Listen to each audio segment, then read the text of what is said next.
Hey, I'd like to welcome you to another episode of Mission Matters. My name is Adam Torres, and if you'd like to apply to be a guest on the show, just head on over to missionmatters.com and click on Be Our Guest to apply. All right, so today's guest is John Horn, and he is CEO over at Stub Group. John, welcome to the show. Adam, thank you so much for having me. All right, John, this is big topic. So we're going to be talking about digital marketing. We're going to be talking about Google Ads. We're going to be talking about how you help clients and what people should be looking out for. And I guess just to get us kicked off here, how'd you get into advertising? Like, where'd all that begin for you? Just advertising in general and digital? Yeah, back in the day, really, well, about over a decade ago, in that range, is when we started Stub Group. And when we started Stub Group, really focused from day one on Google advertising and other pay-per-click platforms. Was that your first, by the way? Was this your first foray into digital and into advertising? Largely, yes. For that, I'd done some email marketing, some things here and there. And so the reason really wanted to get into digital advertising and Google and Facebook and so forth is because we saw so many brands, moving from traditional advertising over to digital advertising. And there is this massive need, it still is, always will be, a massive need for people who know what they're doing to steward that ad spend as people are trying to figure out, okay, what on earth does digital advertising mean? Where can we spend our money? How do we track the success of it? So forth and so on. And so we started with that goal of, all right, how do we help businesses figure out those things? And very intentionally I use that word steward because that's what we believe we are. We are the stewards of the budgets of our clients, trying to spend it as effectively as possible, and then also show them through good reporting, tracking the success, or hopefully not, lack thereof, of how that spend is being spent. Yeah. What are some of the, and obviously only so much that we can do in a podcast episode, but when you start thinking about high return, ad campaigns and even just kind of wrapping your head around that, especially for new clients or otherwise, like where does that conversation begin? Generally, it begins around targeting. It is, all right, who is your target audience? And don't just tell me anybody in the world. Let's talk about truly who is the most likely person. But I work with business owners, John. That's not enough. People that have businesses. Exactly. Yeah, every small business owner. Like, all right, no, it's everyone. That's often our early conversation. Exactly. It's about honing down. It's about identifying. Okay, well, let's say maybe theoretically every small business is someone who could purchase your service. Cool. Yeah. Well, who is purchasing currently? What are the patterns we can identify? Is it geographic? Is it a particular need, a particular use case, whatever? And so let's figure out what's working well already for you in your business and who are your best customers based upon that. And then awesome, how do we replicate that? How do we identify other businesses or consumers who match those patterns, who are searching for those things, who are expressing those needs, and then how do we communicate to them that you are the best fit to meet those needs? Where do you find in the early stages that people often go wrong in this step? Like, where's the challenge there? I would say a lot of businesses, very common I'll see either on our paid social channels or just when people reach out to us looking for help is, well, I tried that already and it didn't work. They could be talking about Google or Facebook or fill in the blank. And that's it's often true. They tried some advertising campaigns on a platform. They didn't see good results. And so they say, oh, this platform's not for me. But the problem is the platforms, it's really, really easy to waste money on the platforms because it's really easy to spend money. And unless what you're doing and you have someone really carefully structuring things, monitoring things, reporting on things, et cetera, you're just contributing to Google or Facebook's quarterly earnings. And so that's often a mistake, I would say, is businesses who try to prove the concept of a particular advertising channel without really giving it the opportunity of having someone or an agency or an in-house team member, whatever, who has the skill set of giving them the best shot for success on that platform. Just breaking it down a little bit further. So let's just say if we were taking, and I know this isn't a perfect roadmap. There's a lot of things in between. So for everybody listening, I'm obviously jumping around a little bit. And nothing's that simple. We get that. But just kind of drilling down a little bit further, are there some nuances or maybe differences between how you are approaching, whether it's B2B versus B2C? Like, let's go a little bit further into that side of things. Yeah, absolutely. So There are quite a few differences. There's a lot of similarities and a lot of differences between business to business digital advertising campaigns and business to consumer. I would say one of the biggest things that differentiates them is that, generally speaking, with business to business, it depends on what your business is, but often it's a little more of a needle in the haystack, where there may be a lot of consumers, residential business out there that are searching for similar things as businesses might be searching for, but that obviously are not your audience. And so a lot of digital advertising is about excluding people, not just finding the right people, but trying to prevent other people who might be searching the same keywords as a business owner, but who are never going to purchase your SaaS product or whatever. And so trying to make sure that you're not wasting so much money on the wrong people that even if you are hitting some of the right people, it's not a good ROI. So that targeting and figuring out, okay, where are people spending their time in the business world? How are they searching is important. And there's a lot of ways that you can go about trying to craft your ad messaging and approaches to, to try and get in front of the right people and keep the wrong people away. I think probably another big difference is sales cycle time as well.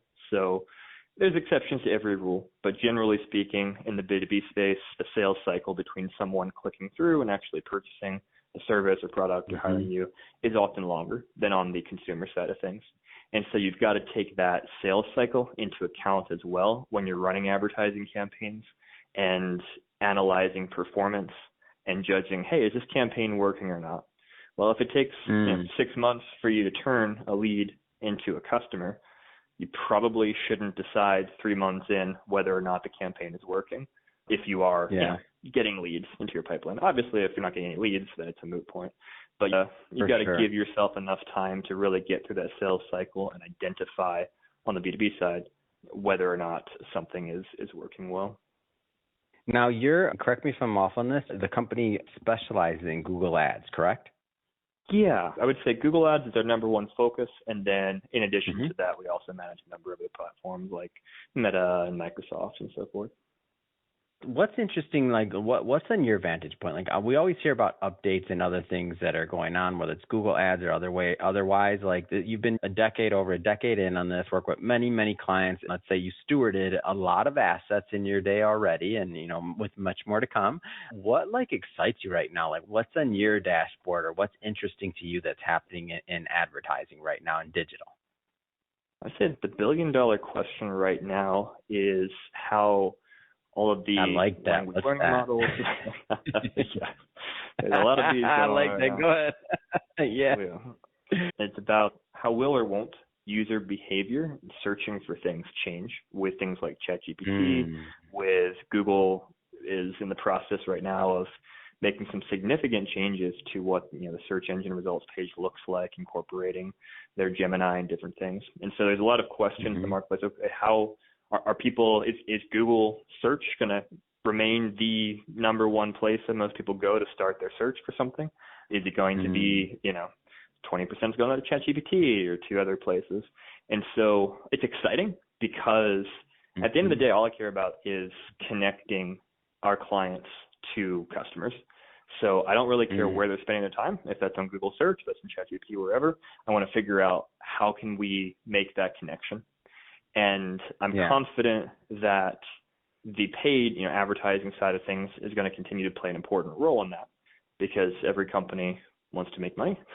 And generally speaking, they realize they can make money by charging businesses to make that connection to their audience.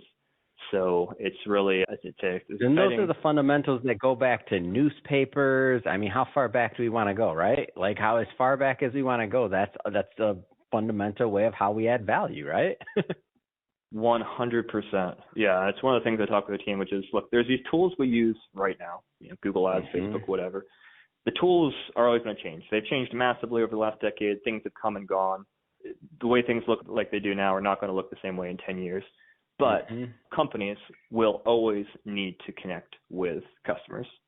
And if that is how we view our business, then we can adapt and evolve with the methods and tools that are out there to accomplish that purpose. Yeah. And I feel and I don't know, I've just seen for companies, especially in advertising or otherwise, that are staying in front of it, to me, what has happened a lot of times is it's expanded the market, and like it making it easier has even just educated people. I can think of the early days of even a Facebook, and we don't do any advertising or stuff like that, but I just think about like when I was contributing to their quarterly, they made it really easy, right? Like, so they made it easy, and we put some money into it at one point, and we do other things, but then podcasting is our main thing. But I just mean like the market expanded at that point because I was, as a small business owner, was willing to experiment and explore. And if I felt that we wanted to go further along that line, then we would have done good to hire an agency like yours or any others that specialize in that if we felt that was what we're going to meet our need. But had the market not expanded to where that was on my vantage point, it would have never happened. So I think back when I think about that, I think about the Yellow Pages, right? Like how long, and the Yellow Pages is still out there. The Yellow Pages still, like people still have Yellow Pages. People still have, like, if there's still people doing that, like it's not going to disappear. It's just going to get bigger. Exactly.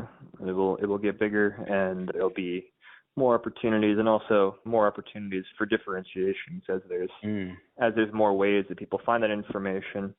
If you look at now versus when the Yellow Pages was the way to find business local to you, there's so many more ways now you can find, and therefore so many more opportunities for businesses to get a cutting edge and get in the right placement. Yeah. I want to jump around a little bit here. So talk to me about, a company building high-performing teams.